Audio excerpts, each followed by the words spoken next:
আমার নবীর কাছে একজন সাহাবী গিয়ে বলতে লাগলেন, ইয়া রাসূলুল্লাহ, পেটের ক্ষুধার যন্ত্রণা সহ্য করতে পারছি না, পেটের মধ্যে পাথর বেঁধে রেখেছি, পাথর বেঁধে রেখেছি। আমার নবী ডাক দিয়ে বলে, ও সাহাবী, কয়টা পাথর বাঁধছো? পেটের মধ্যে কয়টা পাথর বেঁধে রেখেছো? সাহাবী বলতে লাগলেন, ইয়া রাসূলুল্লাহ, একটা পাথর বেঁধে রেখেছি ক্ষুধার যন্ত্রণায়। আমার নবী বললেন, ও সাহাবী, তুমি একটা পাথর বেঁধেছো, দেখো আমি নবী দুইটা পাথর বেঁধে রেখেছি, দুইটা পাথর বেঁধে রেখেছি। আমি নবী ক্ষুধার যন্ত্রণা সহ্য করতে পারছি না। জোরে বলি সুবহান। যেই নবী খেয়ে না খেয়ে এই দুনিয়ার জমিনে ইসলামকে প্রতিষ্ঠিত করেছে, ওই নবীর ইসলাম আমরা সবাই চাই কি চাই? বাবারা কষ্ট হয়ে যাচ্ছে। আরে আমার নবী রাহমাতুল লিল আলামিন নবীর হুজরা মুবারকের সামনে বর দুপুরে, আবার একটু গভীর মনোযোগ, একটু কষ্ট দিব। আমার নবী রাহমাতুল লিল আলামিন নবীর হুজরা মুবারকের সামনে সাইয়েদনা সিদ্দিক আকবর রাদিয়াল্লাহু তাআলা আনহু ভর দুপুরে আমার নবীর হুজরা মুবারকের সামনে গিয়ে বসে রইলেন, হেলান দিয়ে অসহায় হয়ে বসে আছেন। ওই সময়ে ফারুক আজম রাদিয়াল্লাহু তাআলা আনহু আমার নবীর হুজরার সামনে আসলেন। আসার পরে দেখতে পেলেন আমার নবীর সাহাবী সিদ্দিক আকবর অসহায়ের মতো বসে আছে। ফারুক আজম ডাক দিয়ে বলে, ও সিদ্দিক আকবর, আপনি এই অসময়ে এখানে কি করছেন?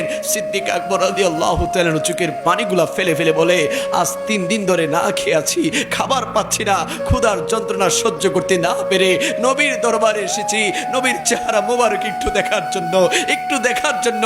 আমার নবীর চেহারা দেখলে ক্ষুধার যন্ত্রণা চলে যায়। ও ভাই ফারুক আজম, তুমি কেন এসেছো? ফারুক আজম বলতে লাগলেন, ও ভাই সিদ্দিক আকবর, আমিও আজ 3 দিন ধরে না খেয়ে আছি, ক্ষুধার যন্ত্রণা সহ্য করতে না পেরে নবীর দরবারে এসেছি নবীর চেহারা মোবারক দেখার জন্য। জোরে বলি সুবহান।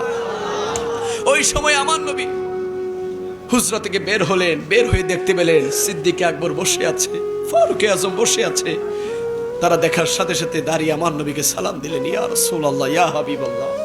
আমার নবী ডাক দিয়ে বলল, ও সিদ্দিক আকবর, এই অসময়ে তোমরা এখানে কেন বসে আছো? সিদ্দিক আকবর বলতে লাগলেন, ইয়া রাসূলুল্লাহ, 3 দিন ধরে না খেয়ে আছি। ফারুক আজম বলতে লাগলেন, ইয়া রাসূলুল্লাহ, আমিও 3 দিন ধরে না খেয়ে আছি, ক্ষুধার যন্ত্রণা সহ্য করতে না পেরে আপনি নবীর দরবারে এসেছি, আপনি নবীর নূরানী চেহারা মুবারকটা দেখার জন্য। জোরে বলি সুবহান। ইয়া রাসূলুল্লাহ, আপনি কেন এই সময় বের হয়েছে? আমার নবী বলতে লাগলো, সিদ্দিক আকবর, তুমি 3 দিন না খেয়ে আছো।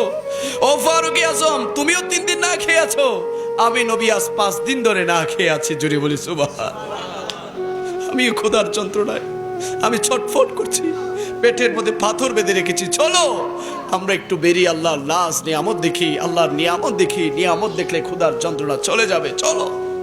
যখন আমার নবী সিদ্দিক আকবর এবং ফারুক আজমকে নিয়ে বেরিয়ে পড়লেন, হঠাৎ করে আমার নবীর আরেকজন সাহাবী হযরত আইয়ুব আনসারী রাদিয়াল্লাহু তাআলা আনহু দূর দিয়ে আমার নবীর সামনে আসলেন, ইয়া রাসূলুল্লাহ, এই অসময়ে আপনি কোথায় যাচ্ছেন? আমার নবী ডাক দিয়ে বলল, ও আইয়ুব আনসারী, আমি নবীজি যাচ্ছি, তুমি কিভাবে বুঝতে পারলে? আইয়ুব আনসারী রাদিয়াল্লাহু তাআলা বলতে লাগলেন, ইয়া রাসূলুল্লাহ, আপনার শরীর মোবারক থেকে এমন এক আজীব মেহেক, এমন এক আজীব সুগন্ধি বের হয়, আপনি যেদিকেই যান না কেন আমরা সাহাবীরা বুঝতে পারি। জোরে বলে সুবহান। ইয়া রাসূলুল্লাহ, যেহেতু আমার বাড়ির সামনে দিয়ে যাচ্ছে, আমি আপনার কাছে আরজি করছি, ফরিয়াদ করছি, আপনি রাসূলুল্লাহ একটু আমি আইয়ুব আনসারীর ঘরে একটু মেহমান হন। জোরে বলে সুবহানাল্লাহ। আমার নবী একবার সিদ্দিক আকবরের চেহারার দিকে তাকায়, আরেকবার ফারুক আজমের চেহারার দিকে তাকায়, দেখে তাদের চেহারাটা ক্ষুধার যন্ত্রণায় অসহায় হয়ে আছে। আমার নবী বলল, চলো সিদ্দিক, চলো ফারুক, আইয়ুব আনসারীর ঘরে যায়।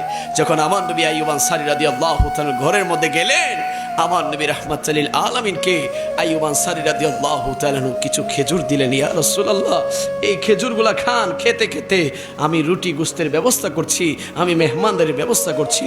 আমার নবী খেজুর খেতে লাগলেন, সিদ্দিক আকবর খেজুর খেতে লাগলেন, ফারুক আজম খেজুর খেতে লাগলেন। ওইদিকে আইয়ুব আনসারী রাদিয়াল্লাহু তাআলা বিবিকে গিয়ে বলল, রাহমাতুল লিল আলামিন ঘরের মধ্যে তাশরিফ এনেছে, রুটি গোশতের ব্যবস্থা করো। যখন রুটি আর গোশতের ব্যবস্থা করলেন, যখন আমার নবীর সামনে দিলেন, আমার নবী একটা রুটি নিয়ে 3 টুকরা গোশত নিয়ে ওই রুটিটা পড়তে লাগলেন।